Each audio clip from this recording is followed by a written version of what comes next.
him. How about the big fella getting dunked on there? But hold on a minute. So there's that spectacular play, and then there's this. Less than a second left in the half.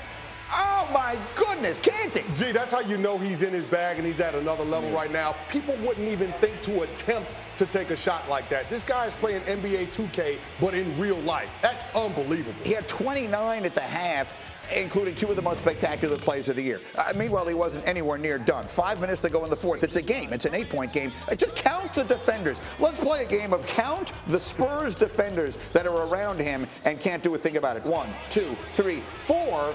Ja Morant to the hole. He's just ridiculous. At that point, he had 48. He's looking for the first 50-point game in Grizzlies history. And he's got it. Oh, and Canty, what happened there? Right there, guys. You saw Ja Morant get the hell out the way. He got out the way. He saw it. 52 points for Ja Morant. And afterwards, he was overwhelmed. I ain't gonna lie. I don't know if I can talk about that right now, man. My head all over the place. I felt like, a little bit of pressure. It's like, man, you here now. You got to get it. And as I got close, they told me to, go ahead and go get it. So that's why y'all see every time they got the ball, they was looking for 12. All right, so the Grizzlies had played 2,207 games in their history, playoffs and regular season, before having a 50-point score. As you see on your screen, that's the most any team has ever had before having a player hit the half-century mark, including the playoffs. Ja Morant is now responsible for 5 of the 7 highest-scoring games in Grizzlies history. And Legs, as I bring Tim Legler into the conversation, before we do anything else, I need you to settle this, because Bart and Canty are just fighting all day long. And one of the things they're fighting about is which of those two plays is more spectacular, the dunk over Pirtle or the shot that he hits at the end of the half? I'm still going to go with the dunk over Pirtle. I know the body control. That's because you couldn't dunk, right? That's because you couldn't dunk. But the dunk on Pirtle, because here's why. To me, on that particular play, he didn't really look like he was in position to take off properly. You got a 7-footer. Now, Pirtle didn't give very much resistance. He got caught in no man's land. He didn't want to foul him too hard and lay him out. He was trying to backpedal. And when you backpedal in the NBA, you get your feelings hurt. And that's what happened to Jakob Pirtle on that. But for me, for a guy that size, that weighs 170 pounds, to go at people the way that he does with little regard for his body, I think that's really what separates him. And he's had a couple of scary falls here early in his career that he's been able to come back from. But I think that's what we love about him. It's relentless. I said earlier, he reminds me, if you combine Kyrie Irving's finishing ability with Allen Iverson's relentlessness and Russell Westbrook's athletic ability in one body, that's what Ja Morant is. And that body weighs less than mine does, which I'm not sure what that says. More about him or more about me. Super quickly, is he the MVP of the league right now? If you had to vote this minute, does he get it? I'm still going to lean toward Embiid, but Ja Morant now has absolutely closed that gap where it's a legit conversation. He's right there. Jokic is going to get votes. Giannis will get votes. I think Luka is playing his way into the top 5 right now. But I think right now it's Embiid and Morant are the two guys at the top of it.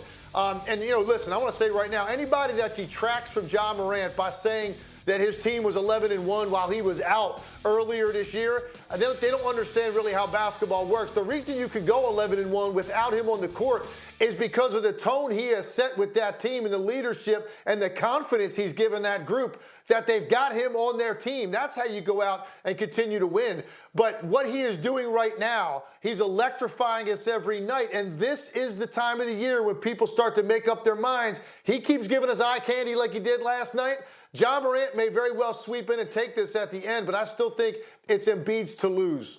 Yeah, he's got these two guys yelling at each other all morning long. Now you've jumped in the middle of it. That's my fault. Meantime, the game of the night last night was between the two best teams in the Eastern Conference, or at least the two that were at the top of the standings when the night began, and that's DeMar DeRozan's Bulls and Jimmy Butler and Bam Adebayo's Miami Heat. And this was a night for Adebayo. Speaking of spectacular plays, look at him getting back on defense. You need to take another look at this as he gets up there with the left hand and breaks up the alley-oop. The Heat would have a 9-point lead going into the half. Third quarter, Miami would really take over. Adebayo throwing it up and Jimmy Butler putting it in on the nice finish. And then on the very next possession, it's Butler again. This time he's going to get stopped in the lane, but he stays with the play, and then he finds Adebayo, who throws it home. He had 15.7 rebounds. Fourth quarter, Heat up by 18.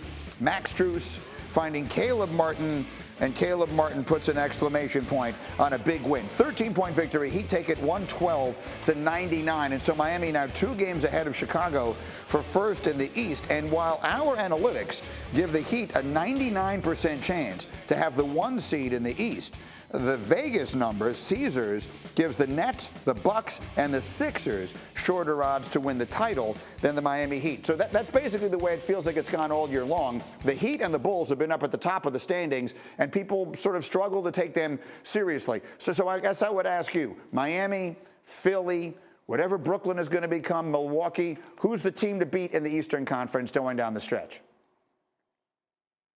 Right now, listen, I'm going to go with the ceiling of Philadelphia. I look at 2 guys that control the game and the most powerful offensive force combination we have in this league right now in Joel Embiid and James Harden. The fact that they can beat you on any platform offensively, from deep, mid-range.